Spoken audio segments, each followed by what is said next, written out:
خدا با سلام خدمت شما دوستان عزیز.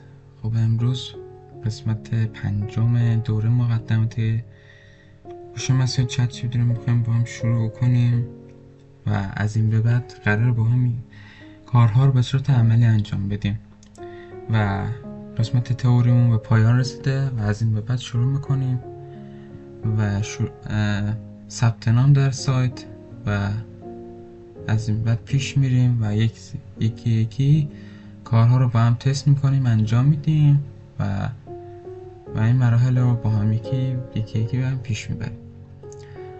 خب اول از همه میخوایم وارد وبسایت هوش مصنوعی چت جی پی تی بشیم. با هم مینویسیم چت جی پی تی. خب همین اولین وبسایتی که برامون میاره روش کلیک میکنیم chat.openai.com. وقتی روش کلیک میکنیم با این وب صفحه با هم روبرو میشیم. این یعنی چی؟ یعنی اینکه ما تحریم هستیم و آی پی ما مسدوده و نمیتونیم وارد وبسایت چت جی پی تی بشیم. خب چه کاری باید انجام بدیم؟ یکی از کارهایی که میتونیم انجام بدیم از این وبسایت استفاده بکنیم، از سایت شکن. حالا با هم پیش میریم و ببینیم چجوری باید ازش استفاده کنیم. این یکی از وبسایت هایی که با تغییر DNS ما میتونیم و خیلی از وبسایت هایی که ما را تحریم کردن میتونیم بهش وارد بشیم و ازشون استفاده بکنیم و کارش هم به این شکلی که میایم وارد راهنمای تنظیم DNS بشیم. میبینید که با انواع سیستم ها سازگاری داره: اندروید، iOS، ویندوز، مک OS، لینوکس، حتی PS4 و ایکس باکس هم میتونید استفاده بکنید. خب من دارم از سیستم ویندوز استفاده میکنم و میام یکی مراحل رو میخونم، انجام میدم و پیش میرم تا بتونم DNS سیستمم رو عوض کنم تا بتونم وارد سایت چت جی پی تی بشم. خب اول از همه رو دکمه استارت کلیک میکنیم و مینویسیم کنترل پنل. وقتی باز کرد دنبال قسمت Network and Sharing Centers میگردیم. وقتی پیداش کردیم روش کلیک میکنیم. وقتی کلیک کردیم وارد این صفحه میشیم. بعد از اون روی Change Adapter Settings کلیک میکنیم. یه صفحه دیگه برای ما باز میشه. این دفعه به وای فای که ما بهشون اتصال داریم میرسیم و برای ما نمایش میده. من روی این وای فای وصلم. روش کلیک راست میکنم، میرم به قسمت پراپرتیز، روش کلیک میکنم. این شکل صفحه برای من باز میشه: وای فای پراپرتیز در تب نتورکینگ. خب تو این صفحه دنبال گزینه اینترنت پروتکل ورژن 4 میگردیم. اینو که پیدا کردیم روش دابل کلیک میکنیم. خب یا میتونیم روش کلیک کنیم و در قسمت پراپرتیز روش بزنیم، فرق نمیکنه، جفتش یه کاری انجام ده و قسمت پراپرتیز رو برامون باز میکنه. وقتی این صفحه رو برای ما باز کرد ما با قسمت بالایی هیچ کاری نداریم. در قسمت پایین میبینید 2 تا تیک داره رو بالای فعاله. این یعنی که آدرس خودش به اتوماتیک برای ما فعال میکنه و آدرس قرار میده، ولی ما نمیخوایم و میخوایم از قسمت پایینش استفاده بکنیم. میزنیم رو use the following DNS server addresses. وقتی روش کلیک کردیم این قسمت برای ما باز میشه و میتونیم ویرایشش کنیم. خب وقتی که روش زدیم میایم از این صفحه اینجوری شد. خب میایم میبینید به این شکل نوشته شده. اینو ما میایم به همون صورت واردش میکنیم. میزنیم 178 22. چون باید 3 تا باشه میتونیم یک به سمت را کلیک راست بزنیم تا بیاد به قسمت بعدی. مینویسیم 122 100. خب این که تمام شد. حالا میریم قسمت بعدی 185 51. دوباره میریم بعدی 202. خب اینو که زدیم میریم رو گزینه اوکی کلیک میکنیم، کلوز رو میزنیم و این صفحه ها رو با هم میبندیم.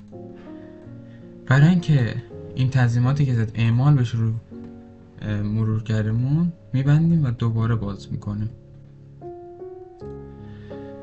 وقتی باز شد میایم دوباره میزنیم چت جی پی تی، باز دوباره با هم تایپ کنیم چت جی پی تی.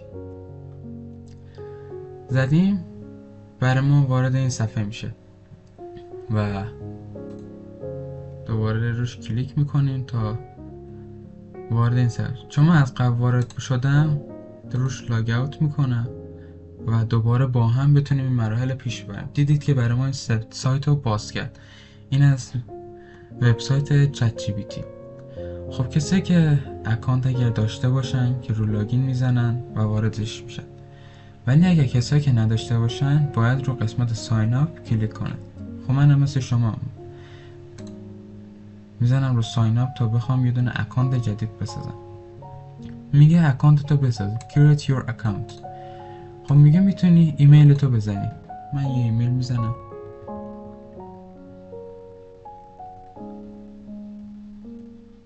خب وقتی اینو زدم حالا یا از طریق ایمیل آدرسم یا از طریق گوگل یا مایکروسافت اکانت یا اگه کسی که اپل داشته باشن میتونن از این طریق هم وارد بشن.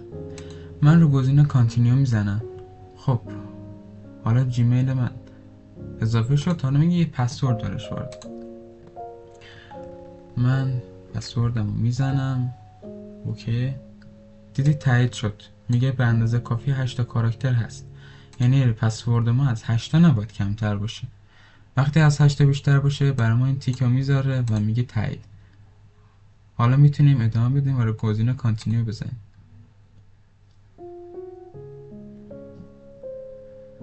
خب وقتی رو گزینه زدیم صبر میکنیم تا صفحه برای ما لود بشه. حالا میگه که ایمیل ما باید تایید بشه. ایمیلی که به سمت جیمیل ما فرستاده باید تایید بشه. خب میتونیم بزنیم رو اوپن جیمیل تا صفحه جیمیل ما برای ما باز بشه.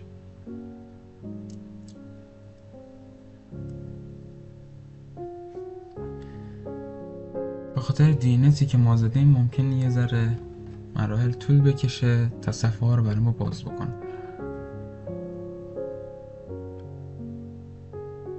بذارید من یه راه دیگه استفاده کنم.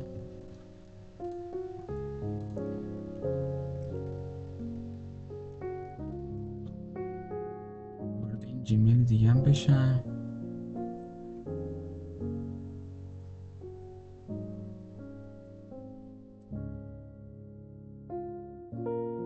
خوشبختانه بازم نمیاره. بذارید دست همینجا بزنیم.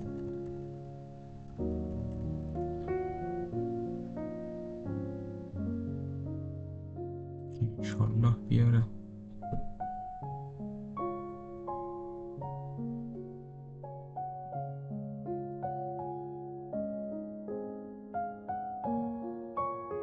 من برای اینکه وقت شما گرفته نشه ویدیو رو پاز کردم و رفتم ایمیلم رو تایید کردم. کار ساده‌ایه.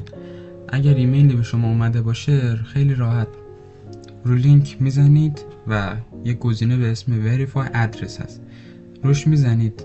البته با فیلتر شکنی یا همین راه وارد جیمیلتون میشید، راهش تغییر DNS و اینکه روش زدید وارد یه صفحه میشه و ایمیل شما میزنه تایید شد.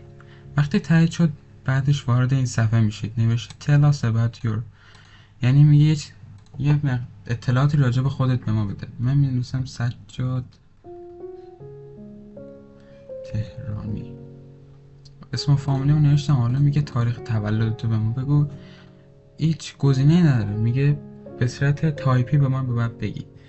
خب من میگم 3408. وقتی اینا رو زدم میگه verify your phone number، میگه یه شماره تلفنی باید وارد کنی که بعد یه کد تایید بشه ارسال بشه و بعد از این من یه کدی رو میفرستم، تو اونو برای من وارد میکنی، بعد از اون دیگه تمومه، حساب شما ساخته میشه و وارد صفحه چت جی پی تی میشید. به این دلیلم که ما تحریمیم، حالا با اینکه ممکن تو این قسمت باشه شماره ایران، ولی بذارید نگاه کنیم، بله ایران هستش، ولی زمانی که شما شماره تلفن رو وارد میکنی این اجازه رو به شما نمیده، چون اون کشور ما تحریم هستش، مجبور میشیم تا از شماره مجازی استفاده بکنیم که میتونید در خیلی از سایت ها هست معتبر و ایرانی شماره مجازی رو خریداری کنید. وقتی خریداری کردید میتونید از این قسمت اون کد رو دریافت کنید، اینجا وارد کنید و پس از اون وارد صفحه اصلی میشید و اکانتتون ساخته میشه و دیگه میتونید ازش استفاده بکنید.